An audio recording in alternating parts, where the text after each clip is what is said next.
We are, HQ has also confirmed he's coming, but he's not here yet, but I think we'll go ahead and start so that we can honor everybody's time for those of you that were here. And before we begin, I'd like to welcome and thank Commissioner Cynthia Gibson for attending our meeting today. We have a small group today, but they're mighty. Four great people. You all got and before we begin, I'm sure you all individually did congratulate Erin Gill. We hate to lose Erin from the panel, but we are excited for her and her new job at KUB. You all received the July minutes. Any corrections, changes? If not, I will assume they are approved. Let's talk the overview. The topic of today's meeting is workforce development. And like many organizations, KUB is experiencing a challenging period related to the labor market. And today, Elba, who you know, Marshall, is the Director of Corporate Services, Diversity, Equity, and Inclusion. And she's going to provide an overview of KUB's workforce and recruiting efforts. She's also going to share information about career opportunities at KUB and how you can help spread the word. And then hopefully we'll get some suggestions from you all about recruiting. So I will turn it over to Elba. Thanks, Dawn. Thank you all for being here today and appreciate the opportunity to talk to you about KUB and opportunities for working here, but also we leverage you all to help communicate to your community and your pipeline about different things in the community, and we want to use that as an opportunity today to help you have some information about what we are doing in our community to recruit within different avenues, as well as just understand the opportunities that exist here. And if I do a good job, hopefully I will have 4 unofficial KUB recruiters added to our list today. And so like Dawn has said, there is definitely a unique challenge that anybody that's working in the HR space would tell you today.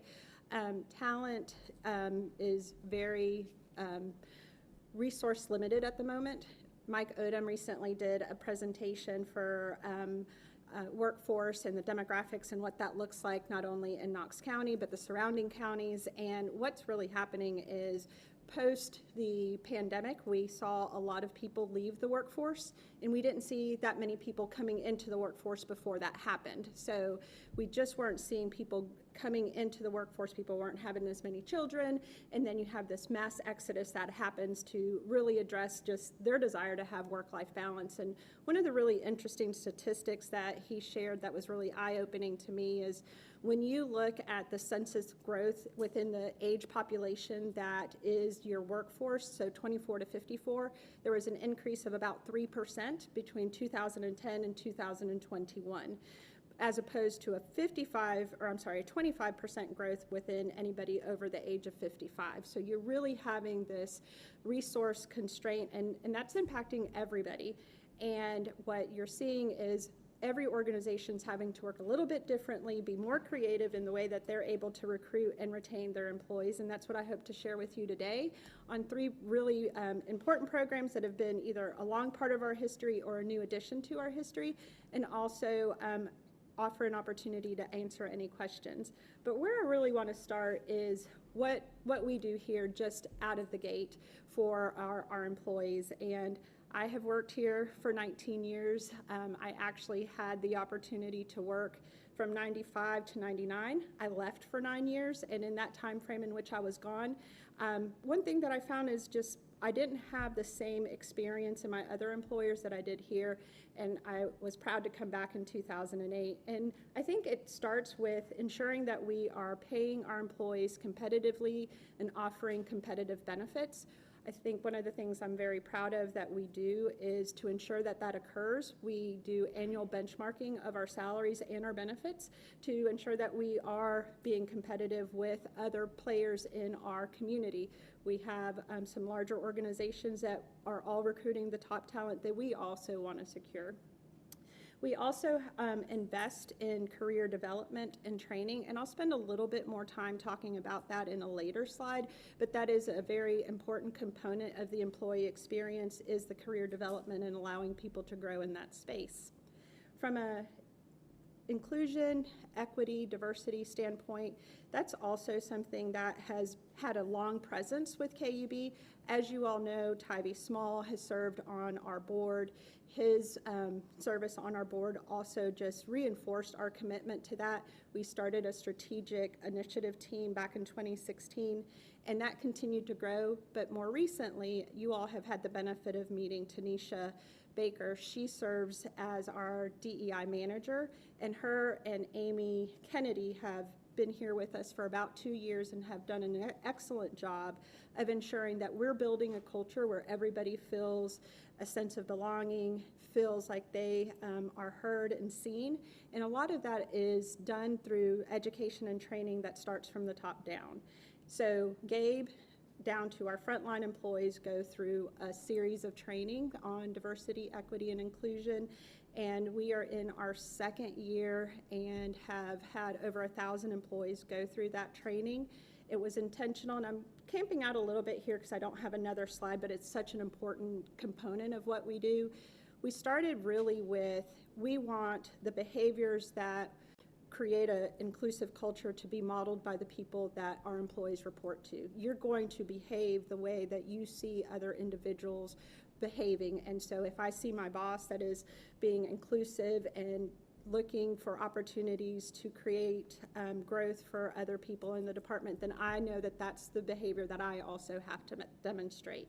And so we started with a 5-part series training on DEI for all of our leadership. They have all completed that and then moved on to our employee training. They went through all of that training last year and are now rolling into their second phase of training that's appropriate for the interactions that they have amongst themselves as peers, what those interactions should look like at the appraiser level, and then that all behavior has to be modeled by our leadership as well.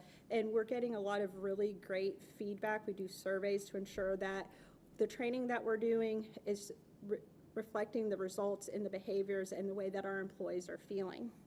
And then we also, in the midst of just the normal business, are also increasing our staffing to support our 5th utility fiber. And so through the normal churn of just tenure and people retiring or people choosing to go elsewhere, we also have about, on our long-range plan, 200 positions that we're filling for the fiber division. At the moment, we've filled about 85 of those positions, some internal, some external. You all might remember we did a community expo and a job fair at Pillissippi over on Magnolia, where we were able to go into the community and help find opportunities to fill those positions within those areas. And so we continue to have that focus alongside our normal recruiting efforts. But at a snapshot, these are the areas that we really are focusing on at the moment, is ensuring we're competitive, providing opportunities for career development, as well as having a culture where people have a sense of belonging and can continue to grow.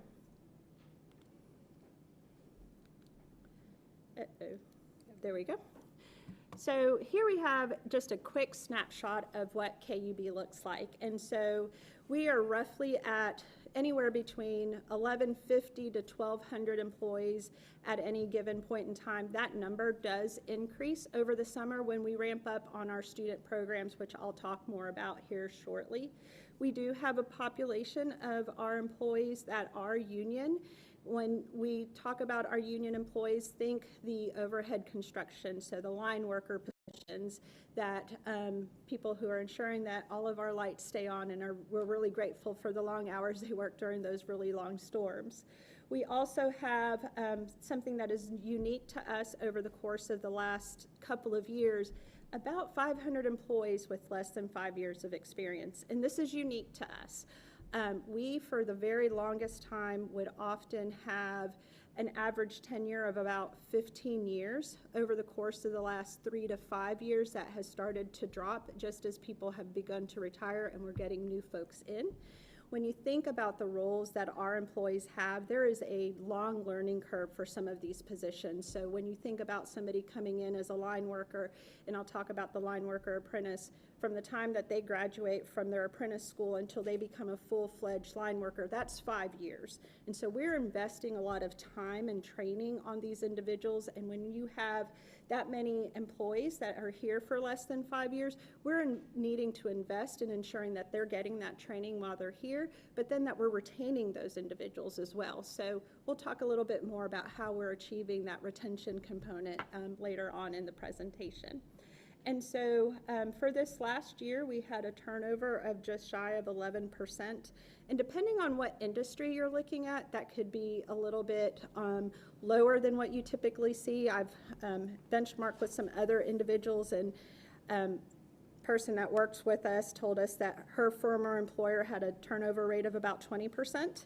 Hospitals are notorious for having a little bit of a higher turnover than that, and so this is a little bit high for us in what we have typically seen, but we also are in the season of, if you work in the HR space, of what's been deemed the Great Resignation. What's happening in that space is because of the shortage that there is in talent resources, people are getting offered a lot more money because it's the supply and demand component. So today, for every 3 to 2 jobs, there's one person that may be qualified for that position. And so people could decide to stay with where they're at and maybe get a 3 to 4% increase, or they can choose to accept another job somewhere else and get a 15% increase. And so the math often causes people to consider other opportunities. But we, I think, are very grateful that our turnover is at the point that it is, in the sense that it is not as high as it could be, as it is compared to some other employers. I want to point out our demographics. We have about 12% people of color represented in our workforce. We've got about a 77-23 split from female to male positions, and really excited to share some really cool news about some female employees that have joined us in male-dominated areas, and I think that's been through some of the work that we've done with our partners within the community as well. And so one of the first programs I want to talk to you about is something that we're incredibly proud of, and it's an institution here in Knoxville, and it's our Teen Work program. We just celebrated 28 years with the program alongside Austin East. Austin East has been our sole partner up until recently, when we added Central and Fulton in 2022. And you may, if you happen to have seen the fiber connection at the event over in South Knoxville, it was announced that we were adding South Doyle as another partner to our Teen Work program. If you've not heard about our Teen Work program, you have a handout here, but hopefully you have. This is a program that was conceptualized to give students an opportunity to learn about the utility industry. That has expanded to give them other professional expertise, and I'll talk about a little bit more about some partnerships that we've included.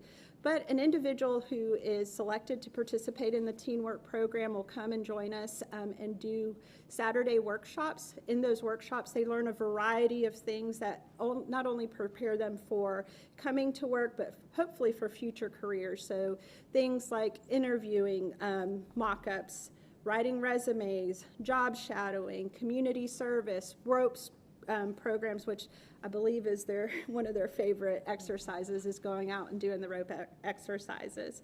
To date, we've had over 500 students complete the Teen Work program. It runs from January till about May, where they go through the workshops, and then over the course of the summer, they're assigned at one of our locations, either within KUB or at a partnership community partner that we have. And so we have continued to work with our local businesses and have actually partnered with other utilities as well. We want to continue to ensure that our communities can have the utilities that they need. And one of the areas that you don't see as much people going into is in the skilled crafts. So we have a commitment to growing that. And so West Knox Utility District, First Utility District are two utility partners. But what we were also seeing, particularly even with Austin East, is that they had some medical, I forget what it's called exactly, but they had Career aspirations for the medical field. Career aspirations in the medical field, and that was something that was supported within Austin East, but we only have our occupational health, so they didn't really get a chance to do that level of work. But now we have Covenant Health that was a partner with us this year, and we've just added National Healthcare Corporation as well.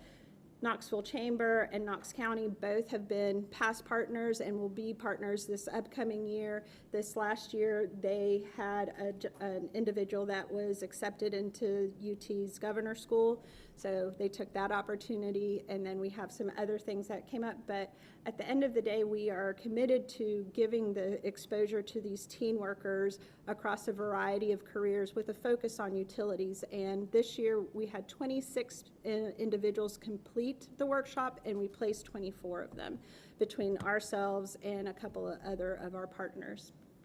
And so what does that look like for them? What's really interesting and I think is cool, because I worked at a hospital before and got to see a hysterectomy because I was thinking about being a nurse, and then I quickly decided that's not what I wanted to do, is the young lady who is wearing the scrubs and the mask had just gotten ready because she's getting ready to go in and observe open heart surgery. What a wonderful experience for somebody, a young individual who's a junior, to have the opportunity to see that and decide if this is the career path they want to take. Below that, you see a monitor that checks vitals. Every person that was placed in the hospital was required to check vitals every day that they were there, and so they got very comfortable doing that. To the left, the Branching Out Teen Work program there, that is, was created by one of our students that has aspirations to work in communications and media, and she put together a summer newsletter of all the work that was done by the teen workers in the different programs. So they're getting to take an opportunity to do real work in the areas that they're passionate about. And then to the far right, we have a young man who is at West Knox Utility District, who is taking payments through the drive-through window. So the important piece here is that they get an opportunity to see what it's like to do a job and see if it's what they want to do when they graduate from high school or decide to go on forward into careers or college. So our focus isn't just allowing them to come and work for us for the summer. Our focus is long-term success, and how do we ensure that that happens? We open our doors for them to come and become students for us past the graduation of the Teen Work program. So this past summer, we had 7 students that came back and worked for us as students. But today, we have 12 former teen workers who currently hold full-time jobs. 4 of those are members of our leadership team. And I think the really exciting thing are these 2 individuals here, Kaylin Jones and William Nichols. Each of these individuals, when they came to us, maybe didn't know what they wanted to do as far as their career aspirations, but after coming here, saw themselves and wanted to pursue a career with KUB. And so Kaylin started out as a teen worker. He thought that he wanted to do college. He tested it out. It didn't quite work. And that is a path that is so important for us because we have so many skilled craft jobs. And so after trying that out, it didn't work. He ended up deciding to join us through the Utility Apprentice Program, which is a skilled craft program truly dedicated to individuals with no experience, which I'll talk about more.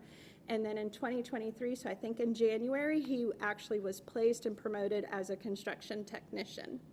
Then you have William Nichols, who also started off as a teen worker, but had a very clear path. He actually contacted John Williams while he was working in overhead construction and said, I have a strong interest in working in system operations. What do I need to do?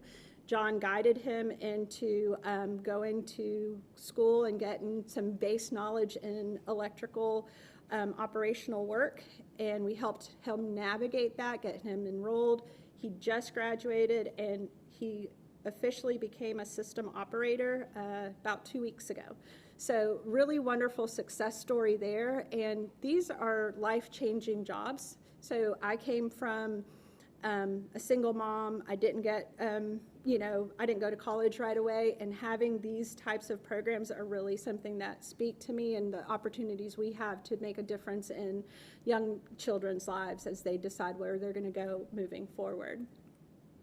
And so we have the teen work program, and as you saw with Kaylin and you saw with William, there are two paths that they can go. They can go the student program path, or they can go through the utility apprentice path. So I want to talk to you about our student program. At any point in time, outside of the summer, we have about 40 to 45 students across the organization.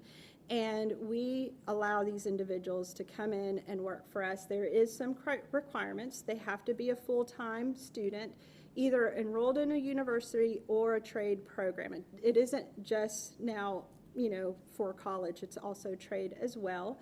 They have to maintain a GPA of 2.5. It's important for them to graduate with a passing grade, and they also have to commit to at least 15 hours with us a week.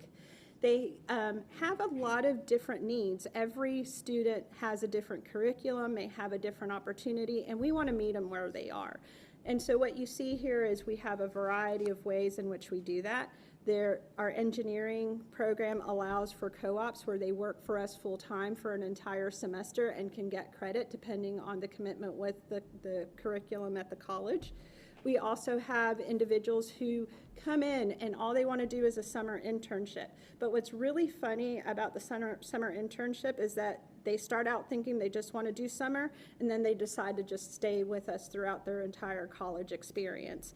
And they will graduate, and we will allow them to work for us as an undergraduate and as a graduate, and then they have the ability to stay 90 days past graduation. Something that has changed in that space for us is it used to be we would have a student and we wouldn't make job offers until, we'll say, April or May, just as graduation was coming. We now are making job offers September before graduation, December before graduation, because again, it's maintaining and having the ability to keep them while they're here, and they make a wonderful employee because they already know what the culture is here. They already have an opportunity to say, this is where I want to be, and they enjoy that. And so what are the benefits of them working here as a student? And I think the one thing we hear the most from our students is, I'm getting to do real work. I'm not filing, I'm not just inputting data into a database. I am doing work that is relevant to the degree in which I am getting. And you have opportunities for job shadowing. We help with resume. We give them interview practice. And in the interview, when they interview with us for a full-time job, we want to see that they are able to successfully navigate that interview process. It's not just you're here and you're going to get the job. You have to demonstrate your capabilities and your skill. And then we also want them to see the benefit of what it is to work at KUB. We now are a 5 utility organization, so it's like working at 5 different companies. You can work here and have 5 very different experiences. It could be on the operational side, or it can be on the business side. And then you also have an opportunity to just grow and understand what it is that we do as an organization to serve our community, and they, I think, really appreciate that. What you're seeing here is this, a luncheon that we do. We want to bring them together, and it goes back to the DEI component of ensuring that they feel like they're a part of us and they feel welcome. So a lot of our students do find a path to full-time. So this past year we had 13 students that were hired full-time. 7 of our prior students are currently in leadership roles, and 2 of them are with us today. So 3 are in senior leadership. So John and Tiffany, to point them out for a moment, and Jamie all started as students. So you can see the success that our student program offers to an individual. And so once somebody does come on full-time, we want to make sure that they have the opportunity to continue that growth path. And there are different ways in which we meet our employees in that way. You can come in and work in an operational area, or you can work in one of the professional roles that are universal regardless if you're working at a utility or not, and those are listed here. But we want to continue and foster that professional growth, and so it will vary. We may offer somebody an opportunity to take an Excel course or take a writing course because their job requires a lot of writing. We want to make sure that they have that professional writing skill set. Or we might look at giving somebody an opportunity to get a certification. So we have engineers that come in straight out of school. They need to work underneath somebody who has a PE so they can get their PE. We will pay for that certification. We've partnered with Pillissippi College to develop a certification program for our plant operators. It's very difficult to find certified plant operators, and we also will pay for those operators to not only get the education, but get a bonus tied to the achievement of that said certification, as well as have other growth opportunities related to being members of a discipline organization. So we will support people to go to conferences so they can continue that educational path. We see that as an investment in our ability to serve and do the roles that we're required to do to provide reliable utilities to our organization. We want to be an industry leading organization, and the way that we stay on top of that is staying up on knowledge and the technology that continues to grow in that space. So now I'm going to pivot to the skilled craft side, and we have a long-standing partnership with the IBEW. KUB's apprentice program was initiated in the 1980s, and it has 5 steps to complete the journeyman program. That during that time frame, they are considered on probation, and they have a curriculum that they have to demonstrate competencies at different skills before they can progress to that next level. And we also support them in pursuing their line worker journeyman training by first coming in and going to the line worker school, also known, I don't know if this is right, if I'm allowed to say this or not, John, the climbing school, because I think there's more elements to it. But we currently have 17 apprentices in that role. And some recent successes, we used to send our line worker apprentices to Trenton, Georgia. We now have an opportunity and have taken advantage of partnering with TCAT and Oneida. One of the big advantages of that is it's closer. They get to be at home more frequently than they did in the past. But this partnership has now also bared fruit as a new recruiting pipeline. We, from that pipeline, most recently, were able to hire our very first female line worker. In the industry, there are less than 5% females in the line worker industry, so that was a huge opportunity for us, and we're very grateful for that. And I think one of the things that I want to speak to here just for a moment from a DEI perspective, there's a lot of intentionality that was taken to ensure that her coming into a all-male division from an operational standpoint, that she felt supported, welcomed, and respected in the role that she was doing, and not treated differently, not you throw like a girl or anything like that. But there's a lot of intentionality and support from the management and the supervisors in that space. And then you fast forward to January of this year, we had 2 additional hires, and we're able to hire our second female line worker. So we continue to promote what we want to do from a representation standpoint, both from a racial but also a gender demographic standpoint in these spaces. And then transitioning back still to a different trade but skill set is the utility apprentice program. And this was born out of a different intent, but with still some similar focus. So I talked about the teen work program, and one of the things that we were finding when our students were graduating from high school and decided that maybe I don't think college is for me, it was really hard for them to compete with seasoned 5-10 years of experience individuals when their only experience was working at a fast food restaurant or working selling retail. And so we intentionally created this program to continue to build a skilled craft pipeline, but targeting the people that we've been investing in since they were juniors in high school.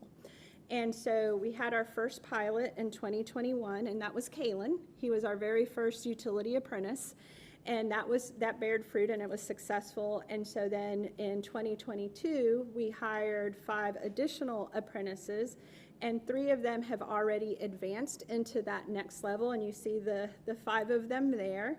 The career paths that exist for those utility apprentice are construction tech, our plant operators, mechanic, our maintenance technicians, and our meter technicians. And all of these, particularly our plant operator and our maintenance technicians, are very difficult to fill positions.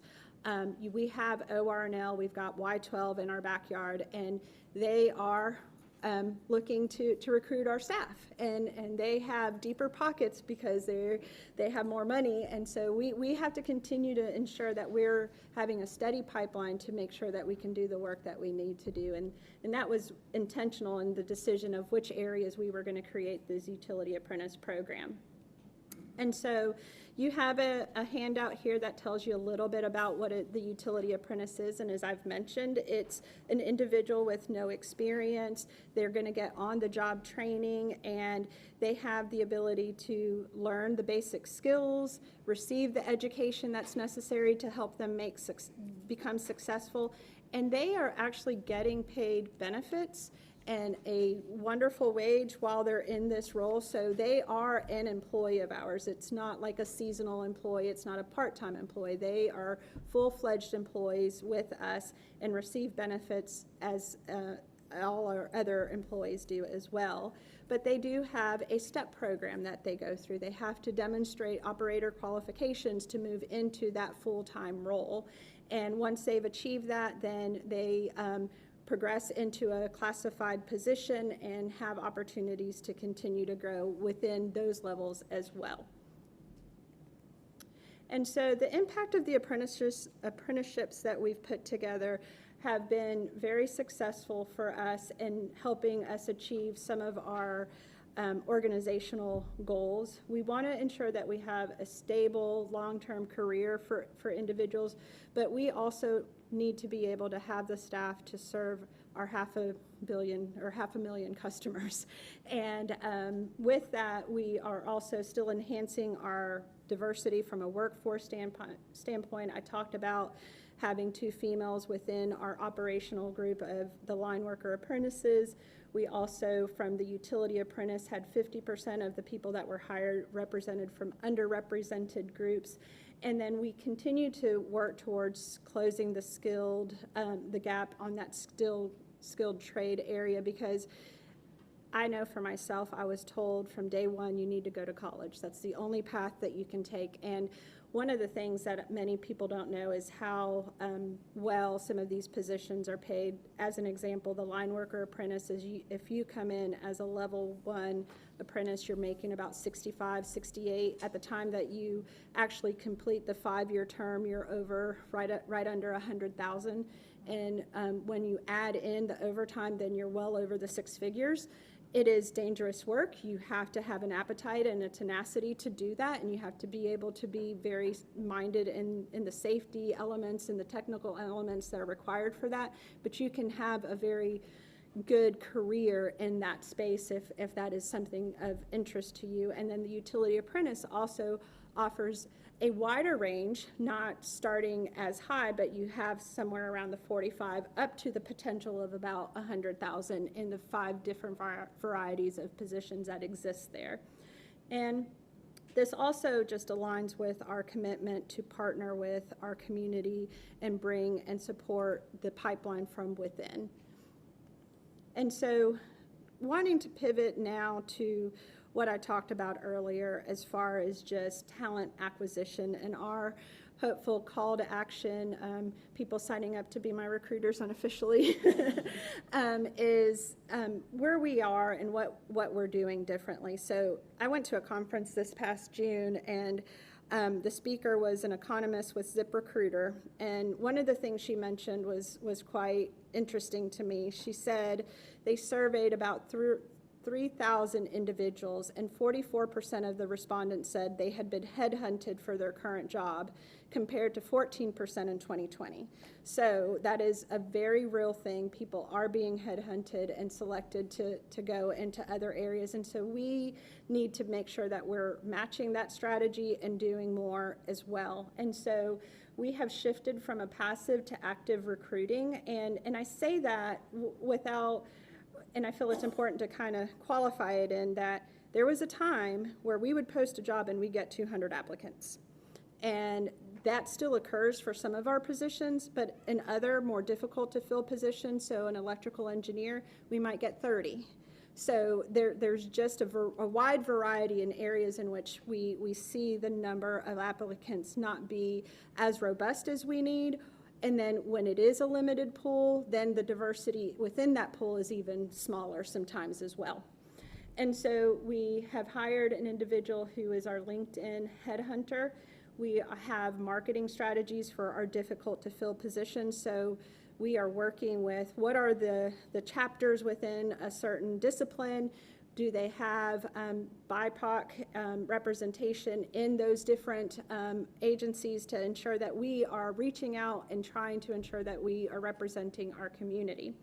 We've also implemented a new applicant tracking system. So we are large enough that the applicant tracking system that we had was a bit antiquated. You couldn't sign or fill out an application on your phone. So we recently transitioned to being able to do that. The new applicant tracking system has the capability of you just do like a quick application and it shoots it in and fills everything for you. We didn't have that technology up until recently, and we're excited to be able to leverage that. We also, as I've already mentioned, implemented some new pipelines and partnerships. I've talked about the utility apprentice. One really exciting thing is our partnership with UT's business analytics program. As you can imagine, between the customer calls, the number of meters that we have that go out, the number of bills that we pull out, the electrical data that all comes in, we are a data-heavy organization. So many millions and millions and pieces of data come into us, and we need to be able to analyze that to make good decisions. And UT's Business Analytics program is a program that specializes in individuals becoming experts in analyzing data to help make business decisions. And so we had 5 summer interns. They participated in a capstone project. It was intended to be a summer program, and of the 5, 3 have decided to stay on with us full time or past their summer. So we, again, it's almost like once you have them in the door, you don't want to lose them. You want them to stay. And we were able to do that because we gave them meaningful work to do. They were able to see what they were doing on the programming side was helping make business decisions for us on the back end. And then finally, and this is not a newer program, it's actually a very well-established program, is our developer internship program, which is also an IT-related area where they develop applications for us to help us, support the business side of things. I think one of the 2 coolest things that I really like to brag about that program is we had 2 young men who came into that program. One was being recruited by Google, one was being recruited by Facebook, and they both decided to stay with us. One of them has since left, and it was only because his wife decided that she wanted to go work out of state, and we forgave him for that. So I think what I would say, and not to embarrass John or Tiffany, is I know for myself, the students that come to work for us as students, then convert into full-time, are leaps and bounds ahead of somebody who hasn't had an internship, have the opportunity to really hit the ground running for us, and also are representative of the culture that we want to continue to nurture and thrive and bring more people in. And so with closing, what I want to talk about is, as I hope to initiate you as potential recruiters, is why KUB. And it's because I think more importantly than anything, to anybody that works here, it's because we do mission-based work. We exist to serve our customers. And when you have meaningful work to do and you know you can make a difference, I think it changes a lot. One of the things that I have enjoyed the most at my time at KUB is when I've served on our incident command, where we are deep in thousands of customers being without power, and I'm part of it, and I'm not even in operations. And you have an opportunity to make that difference. When you know that your job, doing the lab work means that somebody's water is going to be clean, it makes a difference that you know that work that you're doing has an impact on the community. Not only that, we are an industry-leading organization. I don't have the list of awards, but they are multiple. And they are across all of the utilities in which we do. We have an RP3 diamond designation. Not very many organizations get that level of designation. We're in the midst of resubmitting that application. We get awards from our gas and our water divisions as well. I don't have those memorized, but they, I think, are maybe on our website, Susan. They are. But the other piece is the fact that we are very intentional about what we offer as far as competitive pay and benefits, creating a culture that does create a desire for people to want to work here. When we do the commissioner tours, when we have guests come in, we often hear how dedicated your employees are, how intelligent and informed they are about the different areas that they have responsibilities for. And then we want to continue to support our employees in their career aspirations. I have somebody that works for me that aspires hopefully someday to be the CEO. and so I'm all in support of whatever somebody wants to do, and we'll provide the training and education. And for me, stability is absolutely paramount and important, and that seems to be not an area that all people are focused on in the generation today, but I would say that is one of the things that I'm very proud of, is even during a recession, we've never laid anybody off. We've not had the need to do that.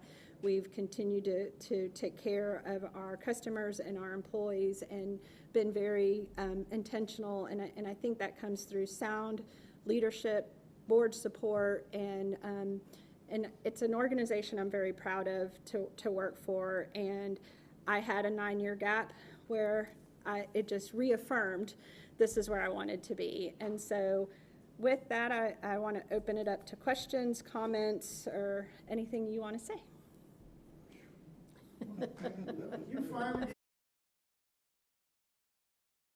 Wow, that was good. Wow, it was. Yeah, That was good. Not that.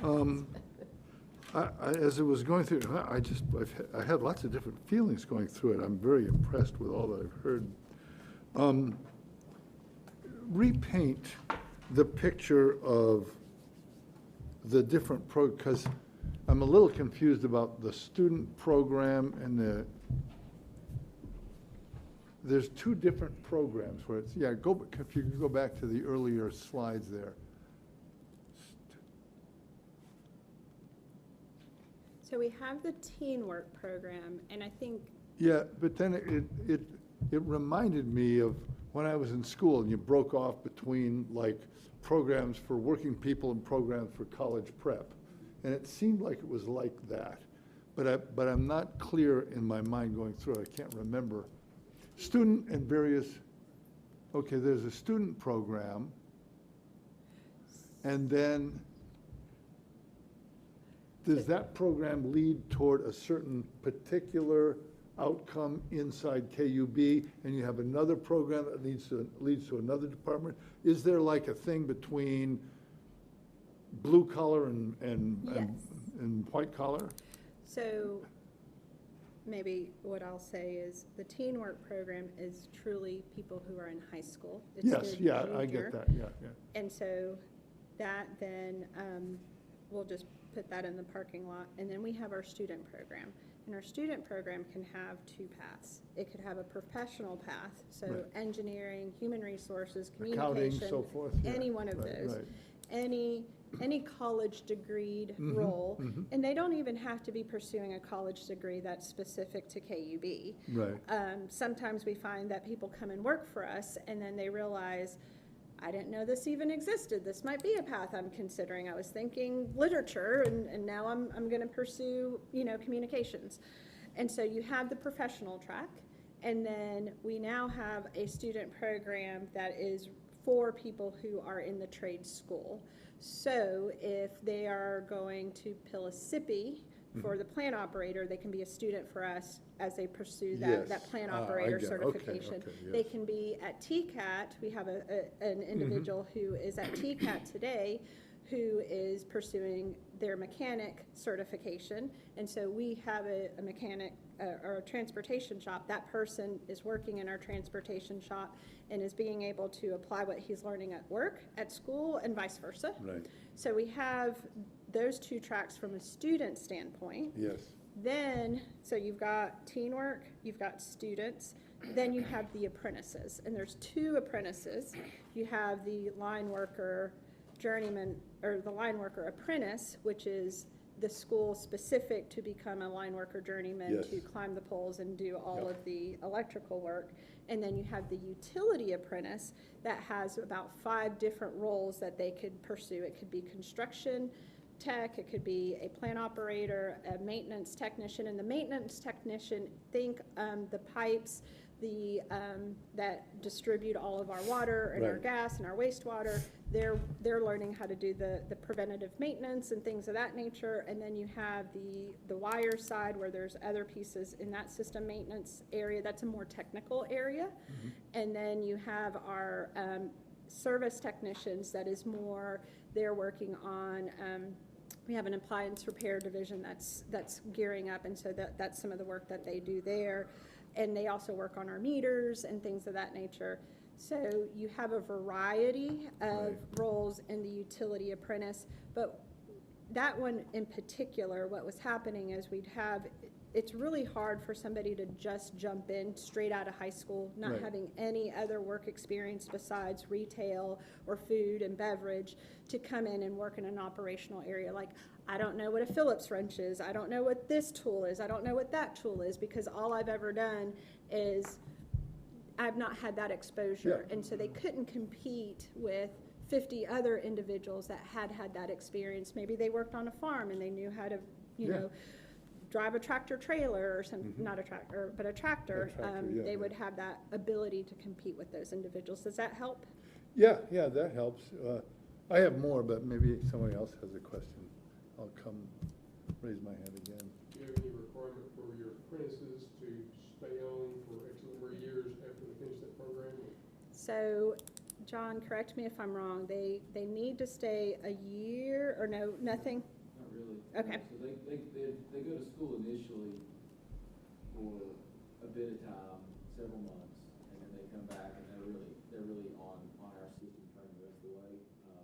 But no, we don't. Other systems sometimes do, and we've kind of heard anecdotally through them and from others that that's not really appealing, to have that tie down, and so we just do our best to retain them, give them opportunities, and hope they stay. We do for education reimbursement, so if I'm pursuing a college degree, I do need to stay a year for whatever I used the year prior. So if I got $5,000 over the previous year, then I need to stay a year to not have to owe that $5,000 back. Okay. I might be a while. This is my passion. Can you go to your last slide, please?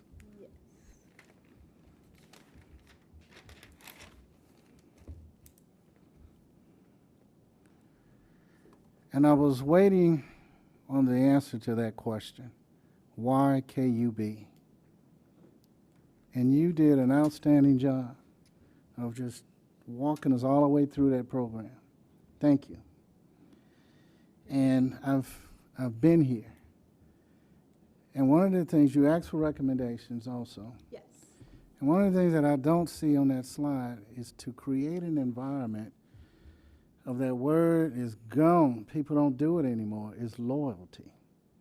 How do I get a person to think that I want to be loyal to this company? Because everything you got up there, everybody else does it. So you have to do something a little bit different because folks, I offer you a competitive pay, benefits, they'll do all of this. But I was forced to really start thinking about how do I create loyalty? And a lot of that ended up in-house with my line management. Because if my line manager's complaining every day about how they hate this company, don't want to be a part of this company, but they pay well, somebody else is going to pay well. And I had to go back in there and change that environment and how we were thinking about this. So I spent a lot of time in-house with my in-house management because they were the best recruiters because these young people that would come in would look to them. And if they look to them to a disgruntled manager, so what, they've been there 20, 25 years. They're disgruntled every day. And they'll tell that young person, you need to get out of here. You don't need to stay. You're going to end up like me. But they have endured for whatever reason to get through it. And I got a hold of my management team to get them to understand you're the best recruiter we have. And if folks come in here, because you'll work hard to get them in here, they get through the interview process, et cetera, and then you lose them because they tired of hearing folks complain about it. People don't leave their job often, they leave their boss. Right. So I took a hard look at my management team and spent a lot of time with them. And if some of my managers wasn't cutting it, it doesn't mean that I let them off the bus. I just put them in a different seat because I needed them. I think I skipped over something, Tiki, and you're bringing up a really good point. Leadership development initiatives. We just spent a 5-part series with an individual that has met and provided training. Each training was 8 hours, so we invested a lot of time with 50 individuals, and it was exactly what you're talking about. You have to foster an environment in where you are giving clear direction, have vision, and have the ability to resonate and motivate people to do their jobs. So I'm glad you brought that up. I do 100% agree that your managers have the ability to either ensure that people stay and do the best, or fail at doing that and you have a higher level of turnover in those areas. So thank you for mentioning that. I mean, I've got a list of things here. I was writing and listening because I had to create this environment, and it was a lot of work because I kept thinking I can go recruit, I can get the best talent, but how could I retain them? Because Oak Ridge, talent is everywhere, and people will steal your folks every day. So how do I keep them? I love numbers because I poke holes in numbers. This 10.59, I just wrote a question, what's in that number? And I wanted to know if that's the 10.59 that you said you lost. And I wanted to know what breaks out in that number. Is it age, male, female? Why did they leave? And we monitor that quarterly. And so I don't have that detail in front of me, but we have that. Just a question that popped up because that's where I would go to start trying to fix it, to try to keep people. The teamwork program, I got a questionnaire of ROI. What's your return on investment for that program? Meaning if you, over the past 3 years, 4 years, you've had 80 people to go through it, and you've only been able to convince 5 people to stay. then there may be something else there that needs to be looked at and tweaked of why they're not coming on board. You ask for recommendations, and that's not to say that you're not currently doing it. And I still kept asking myself, why KUB? Can I be transparent for a minute? Yes, yes. I was a guy fresh off of active duty Army. I went to Oak Ridge looking for a job. I'm going to be transparent with you. I worked for a very large engineering firm, and I worked on projects. But I loved being trained. I always wanted to know how I can move around and get on other projects. I had a manager, when I went for some training, he told me I couldn't go because I was the most trained person in the office, and that we were going to hold off on you allowing you to go to this extra training. That turned me off. It's not my fault. But also, it allowed me the time to look around the office. That I was a commissioned officer in the Army, so I had leadership under my belt. And what I saw, eventually I wanted to get into management. And I wanted to deal with operations because that's where it happens. If it ain't ops, that's my motto, everything else, it doesn't work. You gotta have operations. And that's where I wanted to be. And nobody within that management team for that large company in that large office in Oak Ridge looked like me. So I went to my management and said, how do I get to that table? And this is no lie. He pulled back, sat up at a board, and he wrote out the, what's the pink cars, the pink this, pink that, what model was that? They sell that stuff. Oh, the Mary Kay? Mary Kay. He wrote out the Mary Kay model. You start right here, and then you can go up to here, and you go over here. And he thought he was impressing me. And I got through it, and I said, you know, by the time I get to here, I'll be 90 years old, based on your model. I said, I'm not interested. Then we got to, I'm just sharing with you, we got to salary. And they lowballed me, and they knew it, based on my experience. Now they want to keep me. So they threw a bunch of money at me. And I learned something about myself, Ms. Elvin. I wasn't in it to chase the money. I wanted to do the job, do it well, and let the money catch up with me. So I left the company because they couldn't challenge me and they couldn't help me to understand how to get to that operations table. I wanted to be the ops guy. So I left and I went to a small engineering firm, and that's where you really learn because you got to do a little bit of everything. And I did that. Then I go back to large engineering firm. I was hungry. I wanted to do it. I encouraged people around me, never stepped on anybody, never stabbed anybody in the back. And John, one day I got the phone call from the senior vice president in that office.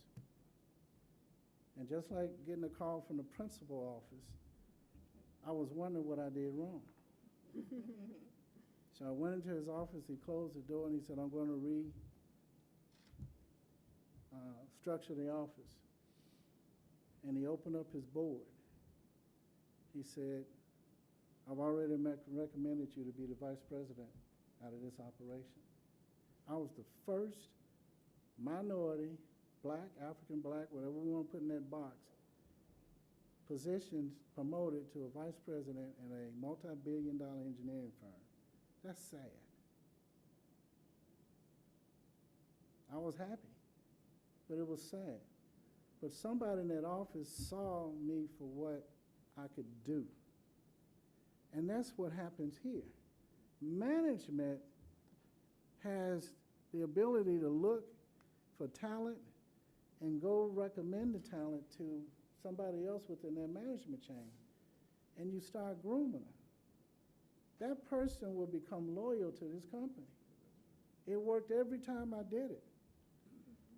And they became the best recruiters And whenever somebody came to me and said, I'm ready to go, I'm going to resign, I would say, okay, and management know this.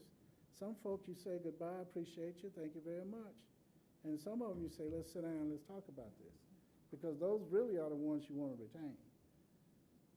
And the ones that would sit down and say, I'm ready to go, that I really wanted to keep, I hate to put it that way, but that's the way it is. I said, who is trying to take you away from us? I had enough of their loyalty and trust in me that they would tell me. And I would say, can I see the offer letter? And they would show me the offer letter. And I would read it, and I said, what did you say they was hiring you for? I said, that's not what that letter says.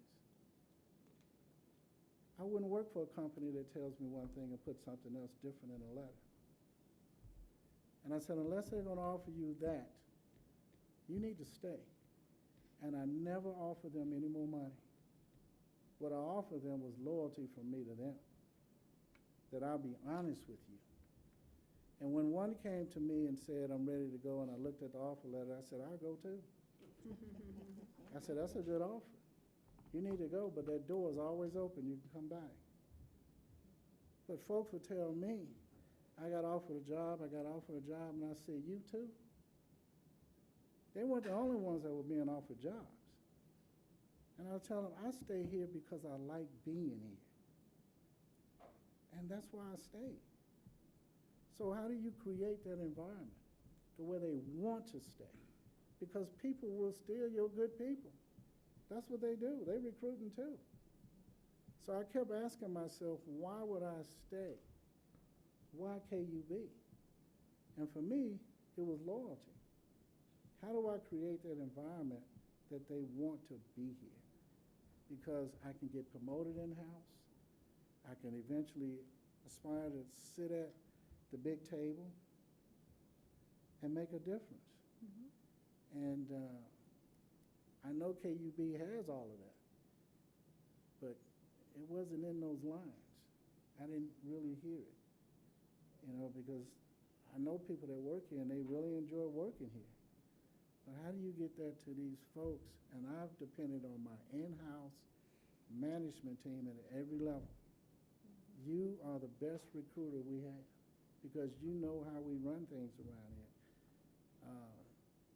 And these young folks today, they don't know what loyalty is. The other thing, and I guess I use the word together, is a lot of people are not career-oriented. They're job-oriented. I just get a job.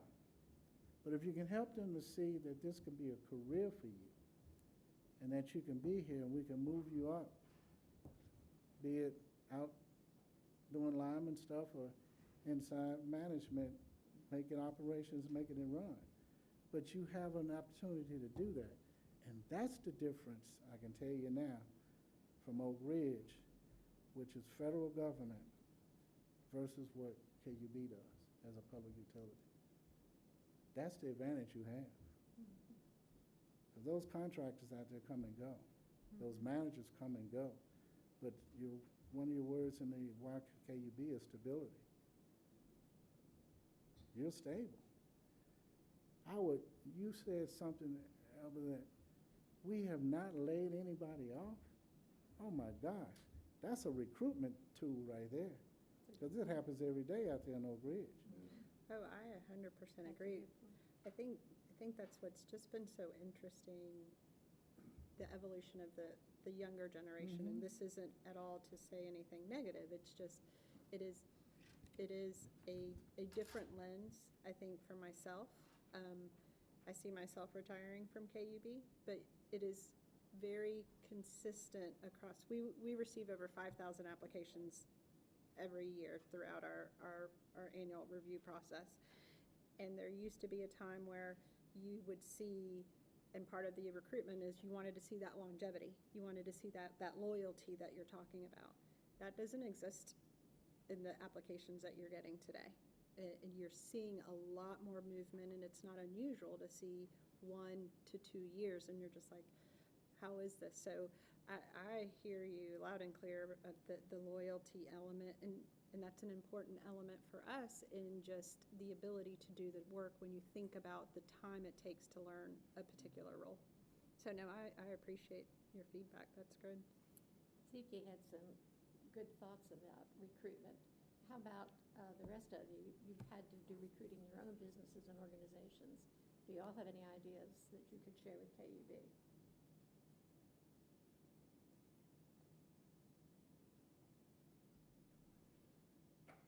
Well, if I may. Yeah, this workplace development thing is sort of something I fell into because I was an adult school teacher during my work. I didn't intend to be an adult school teacher, but I was an actor, so I had big ups and downs in my income, and I needed stability. So being a teacher provided that. But I surprised myself. I became a pretty good remedial math teacher. I had no idea. Nobody who looked at my resume would ever have gotten me for that, but they threw me in an emergency. And I'm interested in that because as an environmental advocate, I brought people from low-income communities into union apprenticeship programs, really for basically the same thing, IBEW. And I became familiar with IBEW's apprenticeship programs in both in LA and City of Commerce right close by, and they need to pass a test to get into the apprenticeship program. And I was always interested in the people who couldn't make it, because they would be the people that I would have to work with, finding out what they missed in their education, and then figuring out a fairly quick way to give them those skills. A lot of times it was just they didn't learn their multiplication tables, stuff like that. And I'm interested in who doesn't make it through this, and why not, and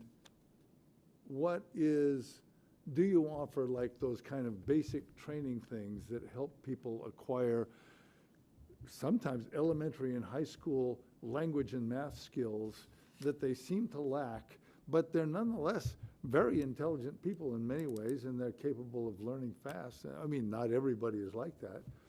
There were some people that I failed to teach, but there were other people that I succeeded in teaching, and these were people who were in desperate circumstances, and then within a few months, like one woman was a single mom in Watts, and she was building the airport renovation in Los Angeles. And so those are very gratifying things for me to be able to do. What do you do to help the people who don't seem to be making it? So I think in the instance from a recruiting standpoint, so we have every job, and this is just standard HR processes, there has to be some minimum qualifications, and there's certain roles that for all of our roles have a minimum qualification of being able to read, being able to write and communicate. And so the area in which you're describing, we don't have roles that really allow us to find an opportunity there. But what I would say is, when we do have an entry-level individual, we do want to help them grow and continue to be able to be at a higher skill level, and as Tiki talked about, create a career path for that individual. And so all of our jobs have these minimum qualifications. When you think about the safety sensitiveness of the roles that we have, there's just some concessions we can't make. So specific to the question you're asking, I can't specifically answer that one in a way that I think is representative of what you're looking at, but I will say that we are very much invested in giving people the tools that they need to continue to progress and in that growth. But there have been opportunities where we may have had an individual that worked here in a role that there wasn't a need for that, and that doesn't exist today, but I can think of a couple examples where part of our work with Friends of Literacy was born out of an opportunity to support some staff that the role that they had did not have that minimum requirement at that point in time, and we invested in helping them get that support so they could learn to read. It's just that transition of time and the roles have grown and progressed to a point that just doesn't exist today. But it did exist at one point in time, and we're committed to doing that. I have a couple of things I want to share with you before we leave, but does anybody else have any other comments, thoughts, or ideas You know, or questions? My doctor's scribble here. Mentorship, I'm pretty sure you have it. That, and I found that my management, who's operations over here?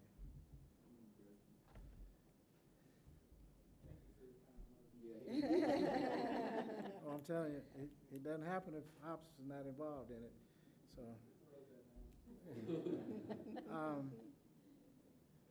And depending on where you're recruiting and placing people, depending on where you're putting them for teamwork,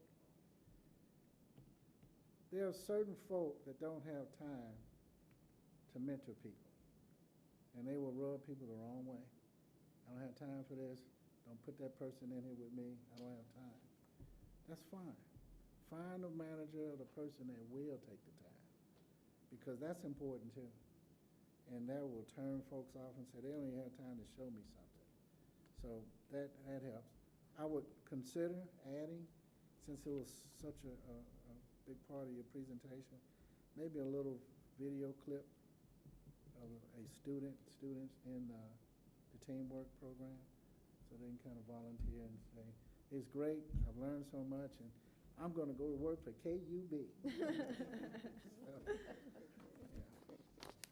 So, Well, one of the things KUB does hope you'll do after every one of our meetings is to share information with your own constituents. And I usually send you all an email after the meeting, and I'll send electronic copies of the handout you have today in case you can use them whenever you're talking to especially young people who are interested in a long-term career. Before I share my two items with you, any other comments? I haven't missed a question. I was going to ask if you're looking for another partner for your utility apprenticeship. Oh, that's good. If that's not opening, I'll suggest that I fire mine, because we're starting apprenticeship where we are. It's a couple of years down the road for maintenance kind of folks, so No, absolutely. we're looking for other ways to expand that, so. I will reach out and get more information from you, Terry. That sounds great. That's good. Yeah, Terry, move out to some of the EPA maintainability programs. Okay. Manage reliability. Mm-hmm. Good group. Expanding partnership with, you mentioned, I think, Mississippi. What about Rome State? We haven't done anything with Roan at this point in time. Yeah, so again, going back to Terry's and partnerships, so they can kind of gear those curriculums that way and plant the seeds. It might grow. Well, but that was a great presentation. Well, thank you. Again, it was a lot of information. Now, I know you can think back 3 years ago. You may remember you were appointed to an initial term of 3 years on this panel, and your initial term ends on December 31st. It has been 3 years. We're working on a process to establish new terms and recruit new panel members. So as a first step in the process, KUB is going to be reaching out to each of you. You're going to receive an email asking whether you're available or interested to serve another term. Now, the length of the term the next time may vary because they need to start staggering these so that everybody isn't just over and leaves and there's no history amongst the group. So please watch for the email in the next several days and then reply so we can determine how many new members we will need to recruit. And I would think too that if you decide you don't want to, if you can recommend somebody, that would be a good idea as well. And we hope that many of you will be interested in continuing. Our next meeting is November 2nd and for this meeting, KUB would like to have a celebratory luncheon in recognition of your service on this panel. Now, you also have provided input over the last year on a number of issues, so at the luncheon, we'll also have some updates on some of these issues from the staff. And again, you'll get an email, probably a survey of some sort, to see what date might be good and what time might be good before we determine. I mean, the date is the 2nd, but what time might be good? Okay, and if you'll be able to attend. And other than that, I think that we are adjourned unless there's, I don't think that's been determined yet, Tiki. I don't think it'll be here, will it? Or do you? I think it'll be at corporate services. Where we used to meet? Yes. Oh, okay. I want to follow up on something that I was talking to Mark about before we started the meeting, and I understand that this tenure is wrapping down, but in the remaining months, it would be productive. The Tennessee Valley Authority has authorized $1.5 billion dedicated towards energy efficiency programs over the next 5 years. That currently is ill-defined. TVA is not doing a very good job of sharing how they plan to do that, what they're exactly and how they came to those numbers and what those numbers are going to do. Clearly, as one of the largest LPCs in the TVA system, it's going to have a significant impact on programs that KUB is undertaking. KUB has pathways available to it that is not available to others. And so it would be very helpful if we could request maybe some clarity and update.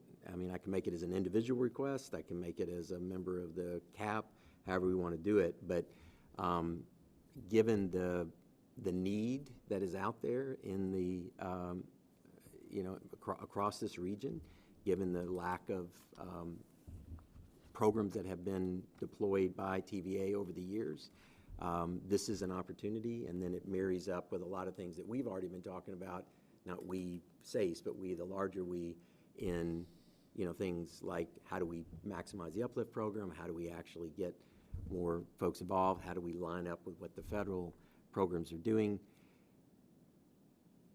It is still unclear what TVA is actually going to do and not do associated with the federal programs. That seems to be quite a lack of clarity, and there seems to be some inconsistency within the agency about how they're going to address that. So I would like to request, as a member of the CAP, as an interested citizen, and as someone, given that we've spent a lot of time within the context of this period talking about energy efficiency, trying before this group tenure is up to try to see if we can get any additional clarity. So if there, whatever pathways y'all have to try to shake the tree to get TVA to open up and share. They're in the middle of an integrated resource plan, so it's kind of ironic to me that they're dropping this money when they're actually doing this planning process, but we will see. So any help you could be, I am all ears. Yeah, that would be good. Yeah, because it's Any information you get, if you do get any? yeah. Okay. Anything you get would be helpful. We're pursuing other routes to get it, but this would be a good venue to try to get clarity on it. Is that part of the Inflation Reduction Act? No, this is This is TVA's self-budget, and they claim that they're dropping $100 million on this fiscal year that they're just starting. So that's, that number, we haven't seen that kind of number spent on energy efficiency. But again, this energy efficiency demand response and how they define those things in their traditional pattern are ill-defined. So that's the kind of clarity that I think we need to understand what they're doing, and then how to respond appropriately to that. Compliment them or encourage them or ask them. The fact they haven't come out and solicited input broadly is par for the course. They have ramped back up their energy right programs. That'll be effective October 1st. Yeah. So repeat that? The energy right program? Yes. Yeah, that's coming back. Right. And that'll go into effect October 1st. So we're part of the communication network for that to get the word out to our customers. And